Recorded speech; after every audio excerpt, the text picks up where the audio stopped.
Hi, xylem PSC Malayalam ക്ലാസ്സിലേക്ക് ഏവർക്കും ഹാർദമായ സ്വാഗതം. ഇന്ന് നമ്മൾ SCERT കില്ലർ സീരീസിൽ കേരള പാഠാവലി മലയാളം കേരള പാഠാവലിയിലെ ആദ്യത്തെ 7ാം ക്ലാസ് ആദ്യത്തെ 3 യൂണിറ്റുകളാണ് പരിചയപ്പെടാൻ പോകുന്നത്. അപ്പോൾ ഈ 3 യൂണിറ്റുകളെയും കൂടി കൺക്ലൂഡ് ചെയ്തുകൊണ്ടുള്ള ചില ചോദ്യങ്ങളാണ് നമ്മളിന്ന് പരിചയപ്പെടാൻ പോകുന്നത്. 20 ചോദ്യങ്ങളും അവയുടെ അനുബന്ധ വസ്തുതകളും നമുക്കിന്ന് ഡിസ്കസ് ചെയ്യാം. ഓക്കെ, ഒന്നാമത്തെ ചോദ്യത്തിലേക്ക് പോകുന്നു. ആൻസർ ഈ ക്വസ്റ്റ്യൻ വായിച്ചു കഴിഞ്ഞതിന് ശേഷം ആൻസർ ഓരോന്നായിട്ട് പറഞ്ഞാൽ മതി. ഹിമവാന്റെ മുകൾ തട്ടിൽ ആരുടെ സഞ്ചാര സാഹിത്യ കൃതിയാണ്? ഹിമവാന്റെ മുകൾ തട്ടിൽ ആരുടെ സഞ്ചാര സാഹിത്യ കൃതിയാണ്? Rajan Kakkanadan, George Onakkoor, SK Pottekkatt, MP Veerendrakumar.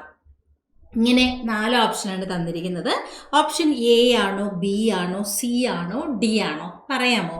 ഹിമവാന്റെ മുകൾ തട്ടിൽ ഇപ്പം എന്തായാലും ഹിമാലയ പർവ്വതവുമായിട്ട് ബന്ധപ്പെട്ട് അവിടെയുള്ള ആ ഒരു യാത്രയെ അടിസ്ഥാനമാക്കി എഴുതിയതായിരിക്കുമല്ലോ. രാജൻ കാക്കനാടനാണോ, ജോർജ് ഓണക്കൂറാണോ, SK പൊറ്റക്കാടാണോ, MP വീരേന്ദ്രകുമാറാണോ? രാജൻ കാക്കനാടനാണ്. 7ാം ക്ലാസ്സിലെ കുട്ടികൾക്ക് പഠിക്കാനുള്ള ഹിമവാന്റെ മുകൾ തട്ടിൽ എന്ന യാത്രാ വിവരണം സഞ്ചാര സാഹിത്യ കൃതിയാണ്. അത് എഴുതിയത് രാജൻ കാക്കനാടനാണ്. യാത്രികൻ എന്നതിൻ്റെ പുല്ലിംഗ രൂപമല്ല, യാത്രികൻ എന്നതിൻ്റെ സ്ത്രീലിംഗ രൂപമാണ്. പുല്ലിംഗമാണ് യാത്രികൻ, അപ്പോൾ അതിൻ്റെ സ്ത്രീലിംഗ രൂപം ഏതാണ് എന്നാണ്. യാത്രികയാണോ, യാത്രകയാണോ, അതോ കാരണം യാത്രികനായിരുന്നുവല്ലോ അല്ലേ? ഇനി യാത്രികയാണോ, യാത്രികയാണോ? ഇവിടെ നമ്മൾ എപ്പോഴും കേൾക്കുന്ന ഒന്നാണ് സഹയാത്രിക എന്ന പ്രയോഗം അല്ലേ? യാത്രികവും കാ ശ്രദ്ധ, റെയിൽവേ സ്റ്റേഷനിലൊക്കെ ഹിന്ദിയിൽ അനൗൺസ് ചെയ്യത്തില്ലേ യാത്രികവും കാ? അപ്പോൾ അത് ഓർത്താലും മതി, അത് യാത്രക്കാരെന്നുള്ള അർത്ഥമാണ്. എന്തായാലും സഹയാത്രിക എന്ന ടേം ഓർത്ത് വെച്ച് കഴിഞ്ഞാൽ തെറ്റാതെ നമുക്ക് എഴുതാൻ പറ്റും. യാത്രികൻ, യാത്രിക, യാത്രികൻ. ഇവിടെ ഇവിടെ കൻ പകരം കി ഇട്ടാൽ മതി. അപ്പോൾ യാത്രികനാണെങ്കിൽ യാത്രിക വരും. മറന്നു പോകാതിരിക്കാനുള്ള കോഡാണ് സഹയാത്രിക, സഹയാത്രിക. ഓക്കെ, ഇനി നമുക്ക് അപ്പോൾ ഇത് ശരിയായല്ലോ അല്ലേ? ഒന്നാമത്തെ ചോദ്യം ഹിമവാന്റെ മുകൾ തട്ടിൽ ആരുടെ സഞ്ചാര സാഹിത്യ കൃതി എന്നാണ്? രാജൻ കാക്കനാടൻ്റെയാണ്. രണ്ടാമത്തെ ക്വസ്റ്റ്യൻ ആയിരുന്നു യാത്രികൻ എന്നതിൻ്റെ സ്ത്രീലിംഗ രൂപം. യാത്രികൻ പുല്ലിംഗ രൂപമാണ്, യാത്രകൻ എന്നല്ല പറയുന്നത്, യാത്രികനാണ്. അതിൻ്റെ സ്ത്രീലിംഗ രൂപമാണ് ചോദിച്ചത്. യാത്രിക തന്നെ മറക്കാതിരിക്കാനായിട്ട് സഹയാത്രിക എന്ന പദപ്രയോഗം ഓർത്താൽ മതി. ഇനി നമ്മൾ കയ്യെത്താ ദൂരത്ത് പിരിച്ചാൽ എങ്ങനെ വരും? നമ്മളൊരു പാട്ട് കേട്ടിട്ടില്ലേ? കയ്യെത്താ ദൂരത്ത് ഒരു കുട്ടിക്കാലം, അങ്ങനെയല്ലേ പാട്ട്? അതേ മഴയത്തും പോലെ ഒരു കുട്ടിക്കാലം. എന്തായാലും കയ്യെത്താ ദൂരത്ത് അല്ലേ? കയ്യെത്താ ദൂരത്ത് ഇതിനെ നമുക്ക് എങ്ങനെയൊന്ന് പിരിക്കാം? കൈ എത്താ ദൂരത്തോ, കയ്യ് അധികം ദൂരത്ത്, കൈ അധികം കയ്യ് ഉണ്ട് ഇവിടെ, കയ്യ് എന്ന് കൂടിയുണ്ട്, സി. കയ്യ് അധികം എത്താ ദൂരത്ത്, കയ്യ് അധികം എത്താ അധികം ദൂരത്ത്. എങ്ങനെ ആയിരിക്കും ഇത് വരുന്നത്? ക്വസ്റ്റ്യൻ നമ്പർ 3 നമുക്ക് എങ്ങനെയൊന്ന് ആൻസർ ചെയ്യാം? കൈ അധികം എത്താ ദൂരത്ത് എന്ന് മതി. അതായത് കൈ അധികം എത്താ ദൂരത്ത് അല്ലേ? അപ്പം ഇവിടെ എന്ത് മാറ്റമാണ് സംഭവിക്കുന്നത് നോക്കിക്കേ? യ് വരും. യ് വന്ന് ഈ എയോടൊപ്പം ചേരുമ്പോൾ എ എന്നാവും. ഏത് സന്ധിയാണിത്? പറയാമോ ഏത് സന്ധിയാണെന്ന്? കൈ അധികം എത്താ ദൂരത്ത്, കയ്യെത്താ ദൂരത്ത് അല്ലേ? സന്ധി ഏതാ വരുന്നത്? പറയൂ. ആഗമമാണോ, ആദേശമാണോ, ലോപമാണോ, തുത്വമാണോ? ആഗമം തന്നെ നമ്മൾ പഠിച്ചിട്ടുണ്ടല്ലേ. ഒന്നും നഷ്ടപ്പെടാതെ, ഒന്ന് നഷ്ടപ്പെട്ട് വേറൊന്നും വരുന്നതല്ല, ഉള്ളതൊന്നും ലോപിക്കുന്നതല്ല, ഉള്ളതൊന്നും ഇരട്ടിക്കുന്നതുമല്ല, പുതുതായി ഒരു വർണ്ണം വന്നു കയറുന്നതാണ്. അപ്പം കൈ അധികം എത്താ ദൂരത്ത് എന്ന പ്രയോഗത്തിലെ യ വന്ന് എയോടൊപ്പം കയറുമ്പോഴാണ് എ എന്ന വർണ്ണം ഉണ്ടാകുന്നത്. ഇനി ഇതിൽ ചേരാത്ത ജോഡി ഏതാണ് എന്നുള്ളതാണ് 4ാമത്തെ ചോദ്യം. അപ്പം ഇവിടെ ആൻസർ ഏതായിരുന്നു? കൈ അധികം എത്താ ദൂരത്ത്. ആഗമസന്ധിയാണ് കയ്യെത്താ ദൂരത്ത്. ചേരാത്ത ജോഡി ഏതാണ്? ആത്മകഥയ്ക്കൊരാമുഖം, ലളിതാംബിക അന്തർജനം, ഗോപികാദണ്ഡകം അയ്യപ്പ പണിക്കർ, നരനായും പറവയായും സന്തോഷ് ഏച്ചിക്കാനം, വീണപൂവ് ഉള്ളൂർ. വളരെ സിമ്പിളായിട്ട് തന്നെ കാറ്റഗറൈസ് ചെയ്യാൻ പറ്റുന്ന ഒരു ജോഡിയാണ്, പദജോഡി അല്ലെങ്കിൽ സാഹിത്യകൃതികളും അതിൻ്റെ കർത്താക്കളും എന്നുള്ളൊരു ജോഡിയാണ്. ആത്മകഥയ്ക്കൊരാമുഖം നമുക്കറിയാം, ലളിതാംബിക അന്തർജനമാണ് ആത്മകഥയ്ക്കൊരാമുഖം. ഗോപികാദണ്ഡകം ആരുടെ കൃതിയാണ്? ഗോപികാദണ്ഡകം അയ്യപ്പ പണിക്കർ തന്നെ. സുഗതകുമാരി കൃഷ്ണ നീ എന്നെ അറിയില്ല എന്ന കവിത രചിക്കുകയും ആ കവിതയ്ക്ക് മറുപടി കവിതയായി അയ്യപ്പ പണിക്കർ രചിച്ച കൃതിയാണ് ഗോപികാദണ്ഡകം. ഇനി നരനായും പറവയായും, ബിരിയാണി തുടങ്ങി കൊമാല തുടങ്ങി പ്രസിദ്ധമായ കഥകളിലൂടെ ശ്രദ്ധേയനായ എഴുത്തുകാരനാണ് സന്തോഷ് ഏച്ചിക്കാനം. സന്തോഷ് ഏച്ചിക്കാനം. അപ്പോൾ വീണപൂവാണെങ്കിൽ ഉള്ളൂരല്ല. ഏവർക്കും അറിയാം വീണപൂവ് ആരുടെ കൃതിയാണെന്ന്. കുമാരനാശാൻ. ഹാ പുഷ്പമേ അധിക തുംഗപദത്തിൽ എത്ര രാജ്ഞി ഗണക്കയെ ശോഭിച്ചിരുന്നു നീ തുടങ്ങിയ വരികളുള്ള വീണപൂവ് എന്ന കൃതി കുമാരനാശാൻ്റേതാണ്. അതിൽ പിന്നെ ഒരു സംശയവും നമുക്കില്ല, വീണപൂവ് തന്നെ കുമാരനാശാനാണ്, അല്ലാതെ ഉള്ളൂരല്ല. അപ്പം നമുക്കിതിനകത്ത് ഡി ആണ് ആൻസർ, അതായത് ചേരാത്ത ജോഡി വരുന്നത് ഡി ആണ്. ഓക്കെ, ഇനി നമുക്ക് പല്ലവപുടം എന്നതിൻ്റെ വിഗ്രഹരൂപം ഏതാണ്? പല്ലവമാകുന്ന പുടം, പല്ലവവും പുടവും, പല്ലവം പോലുള്ള പുടം, പല്ലവത്തിൻ്റെ പുടം. ഇവിടെ പല്ലവമാകുന്ന പുടമാണോ? അടുത്ത് പല്ലവവും പുടവുമാണോ? പല്ലവം പോലുള്ള പുടമാണോ? പല്ലവത്തിൻ്റെ പുടമാണോ? പല്ലവം എന്ന പദത്തിന് മൊട്ടെന്നും തളിരെന്നും അർത്ഥമുണ്ട്. മൊട്ട്, തളിര്. കുമാരനാശാൻ്റെ വീണപൂവിൽ നിന്നുള്ള വരികളാണ് ലാളിച്ചു പെറ്റലത എൺപൊടു അങ്ങനെ തുടങ്ങുന്നത് അല്ലേ, പല്ലവ പുടങ്ങളിൽ വെച്ച്. അപ്പം പല്ലവ പുടം, പല്ലവം തളിര്, അതിൻ്റെ പുടം തളിരാകുന്ന ആ ഒരു പുടം എന്ന് പറഞ്ഞാൽ ഗുഹയെന്ന അർത്ഥമുണ്ട്, ഒരുക്കുന്നൊരു കൂട് അല്ലെങ്കിൽ കൂട് പോലെ ഒരുക്കിയെടുക്കുന്നൊരു ഭാഗം എന്നുള്ള അർത്ഥമുണ്ട്. അപ്പം ഇവിടെ തളിരാകുന്ന ആ ഒരു ഭാഗത്ത് വെച്ച് ലാളിച്ചു എന്നാണ് പറയുന്നത്. അപ്പം പല്ലവ പുടം, അപ്പം പല്ലവത്തിൻ്റെ പുടമാണ്, മൊട്ടിൻ്റെ അല്ലെങ്കിൽ തളിരിൻ്റെ പിന്നെ അഗ്രം എന്നൊക്കെ നമുക്ക് പറയാം. അഗ്രം എന്നുള്ള അർത്ഥമല്ല പുടം എന്ന് പറഞ്ഞാൽ, പുടം ഒരു സ്ഥലം എന്നുള്ളൊരർത്ഥം. ആ തളിരാകുന്ന സ്ഥലത്ത് വെച്ച് എന്ത് ചെയ്തു? ലാളിച്ചു എന്നുള്ള അർത്ഥം. അപ്പോൾ പല്ലവത്തിൻ്റെ പുടമാണ്. ഇനി ശരിയല്ലാത്ത ജോഡി ഏതാണ്? ആലോലവായു, ആലോലമായ വായു. ആലോലവായു എന്ന് പറഞ്ഞാൽ എന്താണ്? ആലോലമായ വായു എന്ന് വെച്ചാൽ അലയടിച്ച് വരുന്ന വായു എന്നുള്ള അർത്ഥം. ദലമർമരം, ഇലകളുടെ ശബ്ദം, മർമരം. മഞ്ഞക്കിളി, മഞ്ഞയുടെ കിളി അല്ലേ? തെറ്റാണ്. മഞ്ഞയായ കിളി. എങ്ങനെയാണ് നമ്മളിതിനെ വിഗ്രഹിക്കുന്നത്? മഞ്ഞയായ കിളിയാണ് മഞ്ഞക്കിളി. കൈകാലുകൾ ആണെങ്കിലോ കയ്യും കാലും. കൈകാലുകൾ എങ്ങനെയാണ് നമ്മളൊന്ന് വിഗ്രഹിക്കുന്നത്? കയ്യും കാലും. കയ്യും കാലുമാണ് കൈകാലുകൾ. അതൊന്നും നമുക്കറിയാം അല്ലേ? ഇപ്പം ആലോലമായ ആയ, അതുപോലെ മഞ്ഞയായ ആയ വന്നാൽ കർമ്മധാരയ സമാസം. ഉടേ വന്നാലോ ഉടേ. ഉടേ ഉദ്ദേശിക തൽപുരുഷൻ അല്ല, ഉദ്ദേശിക ഇക്ക് ഇന് ഉമ്മാണ്. ഇൻ്റെ ഉടേ വരുന്നത് സംബന്ധിക. സംബന്ധിക ഇൻ്റെ ഉടേ. അപ്പം സംബന്ധിക തൽപുരുഷൻ വരും. ഏത്? ദലങ്ങളുടെ മർമരം. ഇൻ്റെ ഉടേ സംബന്ധികയല്ലേ? ഇനി കയ്യും കാലും ദ്വന്ദ്വ സമാസം. എന്ത് പറയും? കയ്യും കാലും എന്ന് പറയുമ്പോൾ ദ്വന്ദ്വ സമാസമാണ്. അതായത് ഈ ഒരേപോലെ വരുന്നത് താളമേളം, താളവും മേളവും, വാദ്യഘോഷങ്ങൾ, വാദ്യവും ഘോഷവും, മാതാപിതാക്കൾ, മാതാവും പിതാവും, കൈകാലുകൾ, കയ്യും കാലും. ഇത് ദ്വന്ദ്വമാണ്. ഇതോ ആലോലമായതും മഞ്ഞയായ കിളിയും അല്ലേ? അത് രണ്ടും ഏത് വരും? കർമ്മധാരയ സമാസം. ഇനിയോ ദലങ്ങളുടെ സംബന്ധിക തൽപുരുഷൻ. ഏതാണ് വരുന്നത്? സംബന്ധിക തൽപുരുഷൻ. ഓക്കെ, ഇനി നമ്മൾ 7ാമത്തെ ചോദ്യത്തിലേക്ക് പോകുന്നു. പ്രസംഗവശാൽ എന്ന ചൊല്ലിൻ്റെ അർത്ഥം എന്താണ്? പ്രസംഗവശാൽ എന്ന ചൊല്ലിൻ്റെ അർത്ഥം എന്താണെന്ന് നോക്കാം. പ്രസംഗത്തിനിടയ്ക്ക്, പ്രസംഗത്തിന് മുൻപേ, സന്ദർഭവശാൽ, മനഃപൂർവം. അപ്പൊ പ്രസംഗവശാൽ എന്നതുകൊണ്ട് അർത്ഥമാക്കുന്നത് ഇത്രയേ ഉള്ളൂ, സന്ദർഭവശാൽ അല്ലേ? സാഹചര്യവശാൽ എന്നുള്ള അർത്ഥത്തിലല്ലേ നമ്മൾ സന്ദർഭവശാൽ പറയുന്നത്. അപ്പൊ സന്ദർഭവശാൽ, പ്രസംഗവശാൽ എന്ന ചൊല്ലിൻ്റെ അർത്ഥം എന്താണ്? സന്ദർഭവശാൽ. ബൈ ചാൻസ് എന്നൊക്കെ ഇംഗ്ലീഷ് പറയത്തില്ലേ, അതുതന്നെയാണ് സന്ദർഭവശാൽ.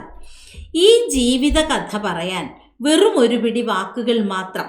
ഈ ജീവിത കഥ പറയാൻ വെറും ഒരു പിടി വാക്കുകൾ മാത്രം. ഈ സാഗര നീലിമയാകെ കോരിയെടുക്കാൻ കുറിയൊരളുക്കുകൾ മാത്രം. ഏത് കവിതയിലെ വരികളാണ്? ഭൂമിക്കൊരു ചരമഗീതം, മൃഗയ, സ്മൃതിതാളങ്ങൾ, തോന്നിയാക്ഷരങ്ങൾ. കേൾക്കുമ്പോൾ തന്നെ നമുക്ക് മനസ്സിലായി ONV കുറുപ്പിന്റെ വരികളാണ്. ഈ ജീവിത കഥ പറയാൻ വെറും ഒരു പിടി വാക്കുകൾ മാത്രം. ഈ സാഗര നീലിമയാകെ കോരിയെടുക്കാൻ കുറിയൊരളുക്കുകൾ മാത്രം. ONV കുറുപ്പിന്റെ തോന്നിയാക്ഷരങ്ങൾ എന്ന കവിതയിലെ വരികളാണ്. ONV കുറുപ്പിന്റെ തന്നെ തോന്നിയാക്ഷരങ്ങൾ. ഏത് കവിതയിലെ വരികളാണ്? തോന്നിയാക്ഷരങ്ങൾ എന്ന കവിതയിലെ വരികളാണ് തോന്നിയാക്ഷരങ്ങൾ. ഇനി കതുവന്നൂർ വീരൻ തെയ്യം പ്രചാരത്തിലുള്ളത് ഏത് പ്രദേശത്താണ്? കേരളത്തിലെ ഏത് മേഖലയിലാണ് കതുവന്നൂർ തെയ്യം പ്രചാരത്തിലുള്ളത്? ഉത്തര കേരളം, ദക്ഷിണ കേരളം, മധ്യ കേരളം, തമിഴ്നാട്. എവിടെയാണ് ഇത് പ്രചാരത്തിലുള്ളത്? ഈ പറഞ്ഞ കണ്ണൂര്, കോഴിക്കോട്, മലപ്പുറം ഒക്കെ ഉൾപ്പെടുന്ന, കാസർഗോഡൊക്കെ ഉൾപ്പെടുന്ന ഉത്തര കേരളം, വടക്കൻ കേരളത്തിലാണ് കതുവന്നൂർ വീരൻ തെയ്യം എന്ത് ചെയ്യുന്നത്? പ്രചാരത്തിൽ ഉള്ളത്. ദക്ഷിണ കേരളത്തിലും മധ്യ കേരളത്തിലും തമിഴ്നാട് ഭാഗങ്ങളിലും ഒന്നുമല്ല, ഉത്തര കേരളത്തിലാണ് കതുവന്നൂർ വീരൻ തെയ്യം ഉള്ളത്. ഇനി ഞാറ് വേല എന്നത് ചേർത്തെഴുതുമ്പോൾ എന്താവും? ഞാറ്റുവേല, ഞാറ്റുവേല, ഞാറുവേല, ഞാറുവേല. യെസ്, ഞാറ് അധികം വേല നമ്മൾ ചേർത്തെഴുതുമ്പോൾ റ് ഇരട്ടിച്ച് ഞാറ്റ് എന്നാവും. പിന്നീട് ഈ ചന്ദ്രക്കല പോയി ഞാറ്റുവേല എന്നാവും. അപ്പൊ റ് ഇരട്ടിച്ച് ഇറ്റ് ആവും, ഇറ്റിലെ ചന്ദ്രക്കല പോയി ഉകാരമാവും, ഊ ആവും. അങ്ങനെയാണ് ഞാറ്റുവേല. ആറ്റുമീൻ, ആറ് അധികം മീൻ ചേർത്തെഴുതുമ്പോഴോ ആറ് എന്നുള്ളത് ഇറ്റ് ആവും, ഇറ്റ് എന്നതിൻ്റെ ചന്ദ്രക്കല പോയി ഊ ആവും. ആദേശസന്ധിയിലെ തന്നെ വകഭേദമായ ഒരു ആ വിഭാഗത്തിലെ പദങ്ങളാണ് ചേർത്തെഴുതുമ്പം ആറ്റുമീൻ.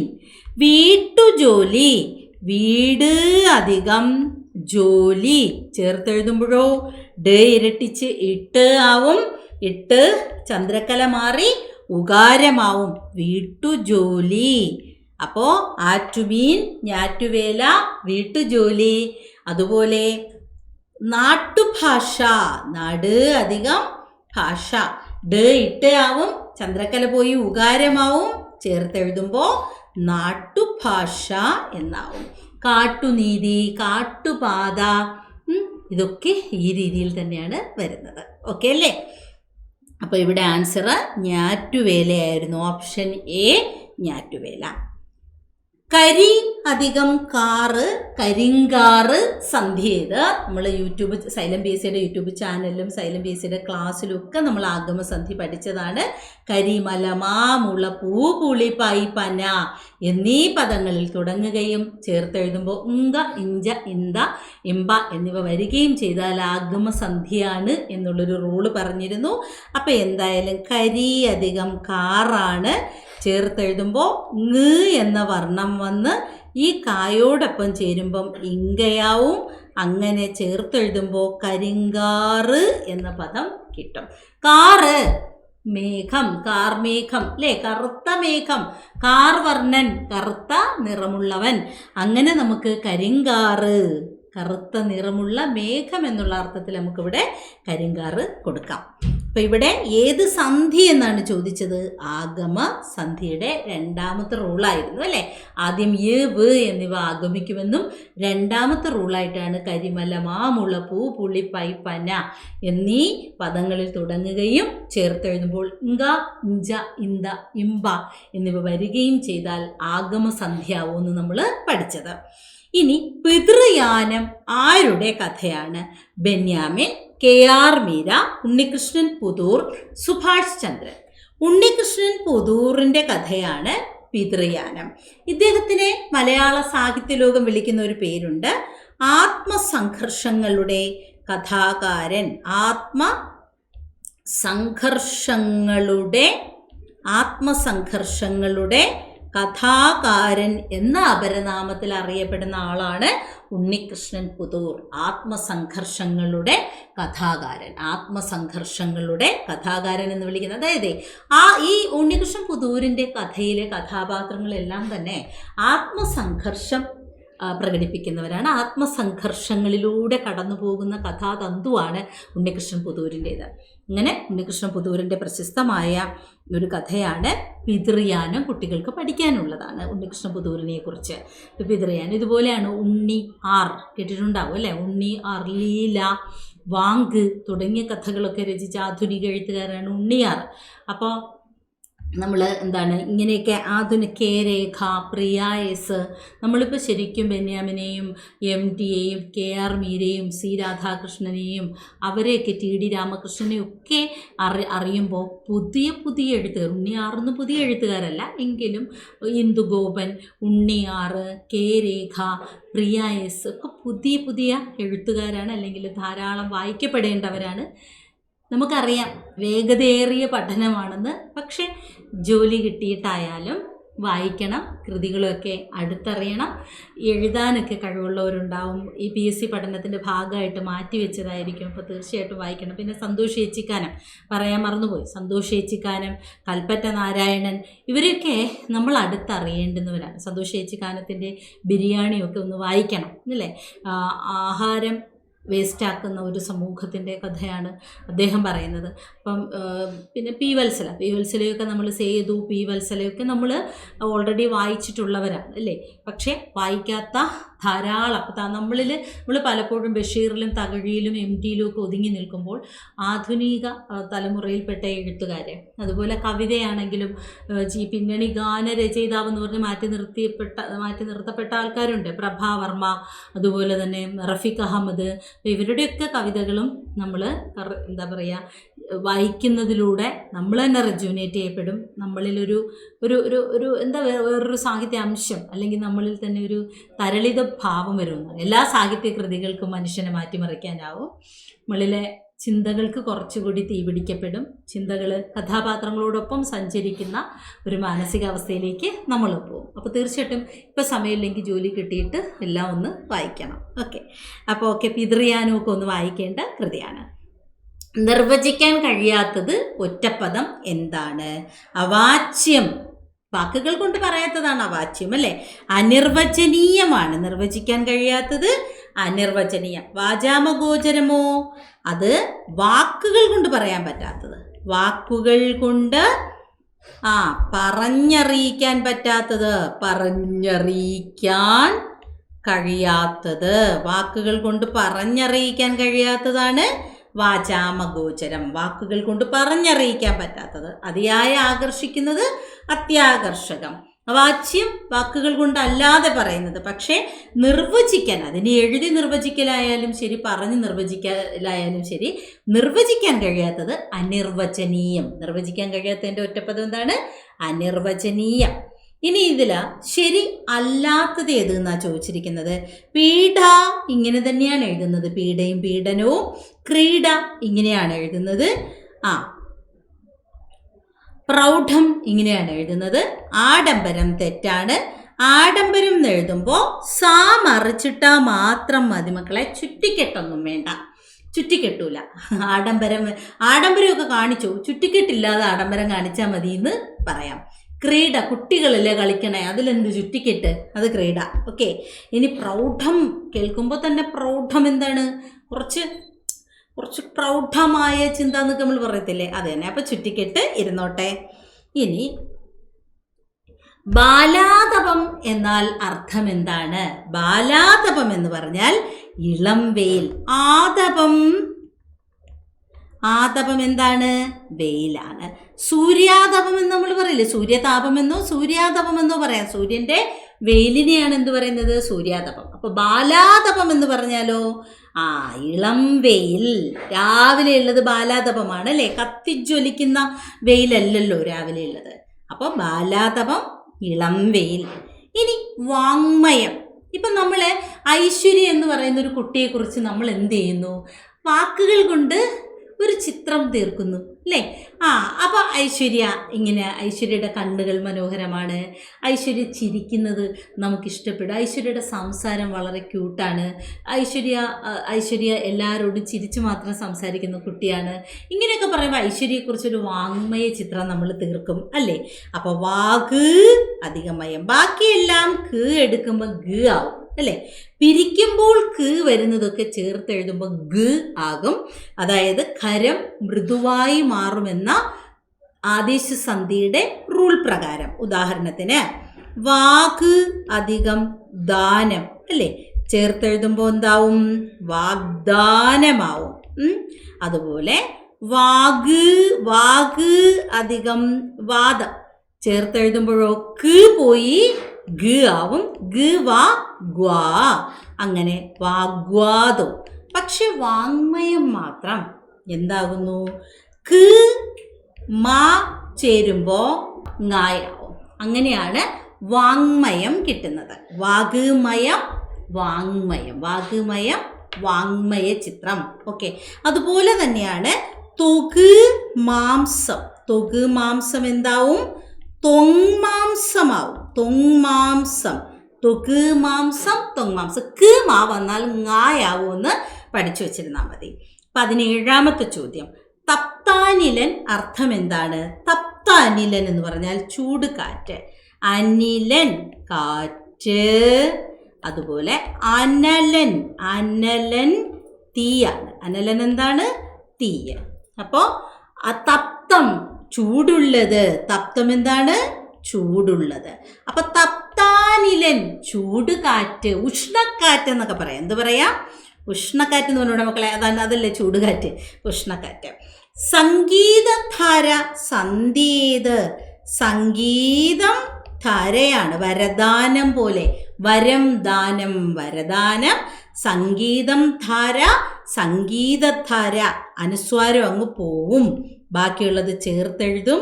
സംഗീതധാര എന്ന് കിട്ടും. സംഗീതധാര സംഗീതത്തിന്റെ ഒഴുക്ക്, പ്രവാഹം അല്ലേ. നമ്മൾ പാട്ടിലൊക്കെ കേട്ടിട്ടില്ലേ, ഗംഗേ, അത് തന്നെ, അതൊരു ഒഴുക്കല്ലേ, അത് തന്നെ. അതുകൊണ്ടാണ് സംഗീതധാര. ധാര എന്ന് പറഞ്ഞാല് ഒഴുക്കെന്നും മഴയെന്നും അർത്ഥമുണ്ട്. ഓക്കെ. ഇനി ലാസ്റ്റ് സ്ലൈഡിലേക്ക് പോവാം നമുക്ക്. 19ാമത്തെ ചോദ്യമാണ്, യൂറോപ്പിന്റെ ഇതിഹാസം എന്ന് വിശേഷിപ്പിക്കുന്ന 1915 നൊബേൽ സമ്മാനം ലഭിച്ച നോവൽ ഏതാണ്? Jean Christophe Jean, Christophe Krafft Christophe, Jean Christophe ആണ്. റൊളാങ് എന്ന ഫ്രഞ്ച് സാഹിത്യകാരൻ രചിച്ച നോവലാണ് 1915 നൊബേൽ സമ്മാനം ലഭിച്ച യൂറോപ്പിന്റെ ഇതിഹാസം എന്ന് വിളിക്കുന്ന വിശ്വപ്രസിദ്ധ നോവലാണ് റൊളാങ് രചിച്ച യൂറോപ്പിന്റെ ഇതിഹാസം. ആ നോവല് യൂറോപ്പിന്റെ ഇതിഹാസം എന്ന് അതിനെ വിളിക്കുന്നു. നോവലിന്റെ പേര് ജീൻ ക്രിസ്റ്റഫ് എന്നാണ്. എന്താണ്? Jean Christophe. അപ്പൊ ജീൻ ക്രിസ്റ്റഫിന്റെ കാര്യങ്ങളൊക്കെയാണ് ആ നോവലിൽ പ്രതിപാദിക്കുന്നത്. 7ാം ക്ലാസ് മലയാളത്തിൽ. അതൊന്ന് നമുക്കൊരു ഒരു കൃതി, ഇന്റർനാഷണൽ അല്ലേ, അതായത് ഒരു യൂറോപ്പിന്റെ ഇതിഹാസം എന്നൊക്കെ വിശേഷിപ്പിക്കുന്ന നൊബേൽ സമ്മാനം ലഭിച്ച കൃതി കൂടിയല്ലേ. അപ്പം അതുകൊണ്ട് നമുക്കത് ഒന്ന് നോക്കി വെക്കാം, ഇൻ കേസ് ചോദിച്ചാലോ. ഇനി നിലാവൊളി പിരിച്ചാൽ, നമുക്ക് ഈ പദം കേൾക്കുമ്പോൾ തന്നെ അറിയാമല്ലോ, നിലാവിൻ്റെ ഒളിയാണ് നിലാവൊളി. ഒളി എന്താണ്? ശോഭ. നമ്മൾ പഠിച്ചിട്ടുണ്ട്. അപ്പം നിലാവ് ഒളി, നിലാ ഒളിയല്ല, നില ഒളിയല്ല, നില ഒളിയുമല്ല, നിലാവ് ഒളിയാണ് നിലാവൊളി. സംവൃതോകാര ലോപം. എന്താണ്? സംവൃതോകാര ലോപം. സംവൃതോകാരം എന്ന് പറഞ്ഞാൽ എന്താണ്? ആ, ചന്ദ്രക്കല. അപ്പൊ ചന്ദ്രക്കല അങ്ങ് നഷ്ടപ്പെട്ടു. വായും ഓയും കൂടെ ചേർന്നപ്പോൾ വോ ആയി നിലാവൊളി. ഇങ്ങനെ 20 ചോദ്യമാണ് നമ്മൾ ഇന്ന് പരിചയപ്പെട്ടത്. SCRT കില്ലർ യൂട്യൂബിൽ ഏറ്റവും കുട്ടികൾ ഉദ്യോഗാർത്ഥികൾ കാത്തിരിക്കുന്ന ഒരു സീരീസാണ്. ഈ 20 ചോദ്യവും 7ാം ക്ലാസ്സിലെ മലയാള കേരള പാഠാവലിയിലെ ആദ്യ 3 യൂണിറ്റുകളുടെ കോമ്പിനേഷനാണ്. നന്നായി 20 ചോദ്യങ്ങളും പ്രാക്ടീസ് ചെയ്യുക. പരീക്ഷയ്ക്ക് ഒരു ചോദ്യം നമുക്കിതിൽ നിന്ന് പ്രതീക്ഷിക്കാം. ഓക്കെ.